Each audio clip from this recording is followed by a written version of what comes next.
everybody, Brian here with the Collector Report, and today I'm going to be doing a review of Little Bird. It's an Image Comics title. It was written by Darcy van Poelgeest and Ian Bertram. And this is a hardcover. It's 5 issues, just came out a couple months ago, so the book's about 120 pages long. So not a terribly long story, it's a miniseries. It says it's book 1. I'm not sure if there's any plans to continue on the story. And then, so let's talk about the story, the art, and then I will flip around the camera so you can get a picture of the artwork. So the story it's a sci-fi tale of this dystopian world where, government doesn't really exist. There is this Christian empire which it looks like has taken over a lot of North America, or at least for sure the United States. And the story starts in this village in Canada where there's a girl named Little Bird, and this empire is basically coming to take over this village.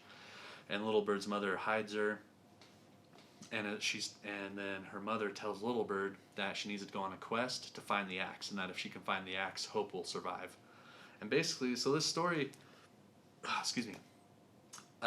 you can basically look at it from 2 points of view, right?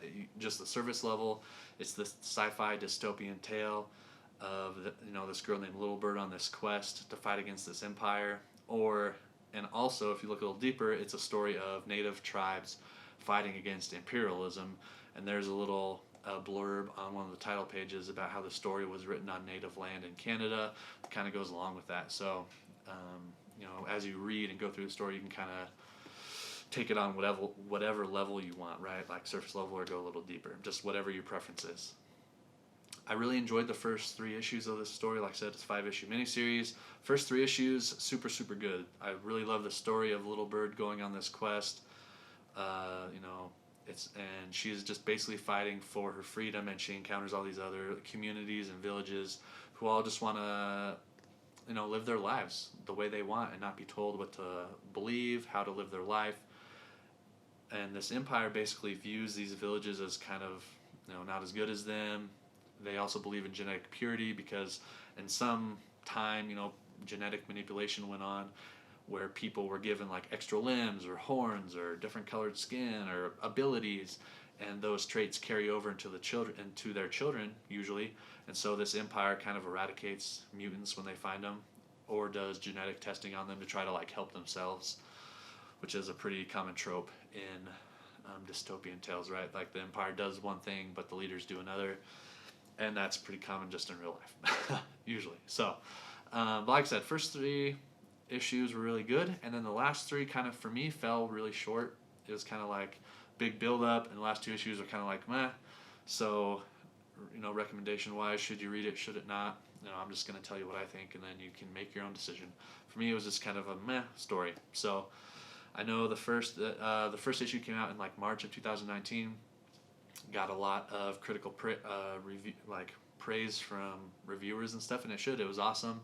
The artwork is really good. It really reminds me of James Stokoe, who drew Alien and kind of some of his own personal stories, creator-owned stories, and Mobius.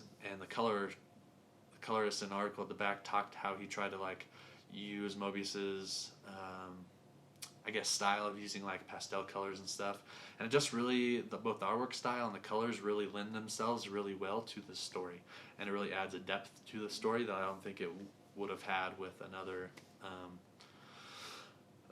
penciler. So the artwork really adds to it. I love the artwork throughout. It was awesome. There were a couple times where the artwork you would have these panels where there wasn't any talking or very minimal talking, and you would kind of have to go back and look through them again to get a good idea of what was going on. But overall, super awesome. I think that's pretty much it. This is a mature story. There is guts and blood and gore, so as I flip through the book, once I turn the camera around, I'm going to have to be careful about what I show you, so it's not for everybody. And but if you do sci-fi dystopian tales, you will probably really enjoy this book. Just personally, it wasn't for me. So let's turn the camera around, give you a picture of everything, and then go from there. Alright, so let's take a look. This is a Little Bird hardcover, like I said. So you got the cover, picture of Little Bird. Like I said as well, it was a mature story, so you can tell she has blood on her robes. And then I'm going to need to be careful on what pages I show you, so I'm not banned from YouTube. So you got the end papers with different elements from the story, which you won't know until you read the story of what part this axe or this owl and the feather play, but a little end paper there. So as I said before, it's created by Darcy van Poelgeest. Ian Bertram were the artists, writer and artist. And Matt Hollingsworth on colors, Aditya Bidikar on letters, Ben Didier on design. And then, like I said, there's a little blurb just that it was written on traditional, ancestral, and unceded territory of the Musqueam people, which I believe is an Indian or is a native Canadian tribe. So you got a little cool picture of a little bird. I like each issue has one of these. I think it was just the cover, just so you can know you're at the end of one issue, beginning of the next one, which I appreciated because I like knowing that. Sorry from the glare. I'm by a window, so it kind of like the light's coming in from this direction. Maybe if I try to hold this, put something here to hold this up, it'll be a little better, a little less glary.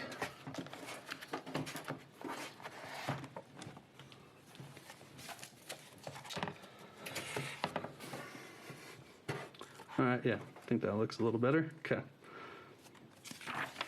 So like I said, cool artwork, really cool character design.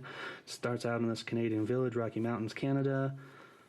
You have a little bird's mom. They're about to be attacked. Kind of see right here, people attacked. Oh, and there's some of the fighting I was talking about. So these are some of the church people that are in charge of that big empire. You kind of see they're very pastel, like not super bright colors. That's pretty detailed. Oh, I can't show some of these pages. Okay, here we go. Guy with, oh, can you see him? Kind of cutting out. Zoom out a little bit here. Canadian flag with this guy. So like I said, it's pretty cool character designs, really cool shots. There's a couple of shots like this where it's nighttime. I like how they just expanded the brightness where the light's coming from. It's really cool. And then like a lot of like sci-fi dystopian tales, right? Like technology, like people live either with like kind of like medievally, like in these rundown houses and stuff, but then they also have pockets of like super high tech because there's some sort of apocalypse, so some technology just isn't available. But at the same time, when there's fighting, sometimes there'll be like robots and bombs and stuff, or super advanced science labs. So, and that's pretty common in sci-fi or any dystopian story.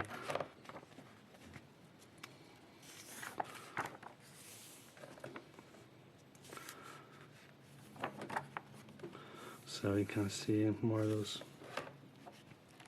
Don't want to give away too much of the story or what's going on here. Got a priest, Canadian guy. Oh.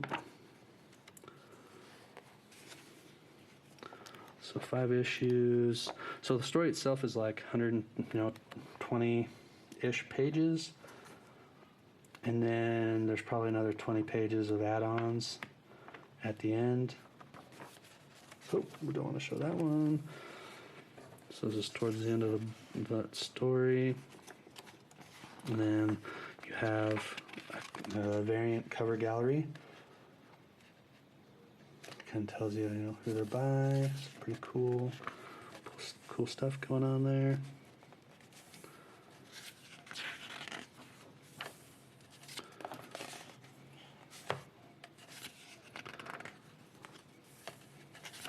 And then it has, this is written by Darcy van Poelgeest, who wrote this story. And then you have stuff from the guy who designed, probably, designed the book. And then the concept, some script pages, the layout, pencils and inks. Who wrote these ones? Oh, Ian. So everyone kind of has a little blurb. It talks about the colorist and how he tried to copy Mobius with kind of his pastel shading. Some stuff about the lettering. And got more in papers. So like I said, Image comic, cover price $29.99.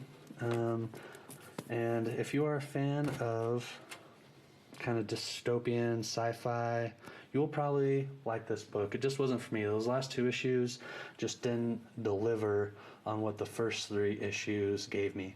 So I still think, that being said, I still think it's worth checking out. The art is amazing all throughout the story, and it is a pretty cool story. So if you're not into dystopian tales, this probably isn't for you, but maybe check it out at your local comic book shop and flip through a few pages or an issue or 2 and see if it's for you. If you're a fan of sci-fi fantasy, comic books, movies, this channel is for you though, and you should definitely subscribe, like this video. I have more great content coming out every week, and I'll see you next time.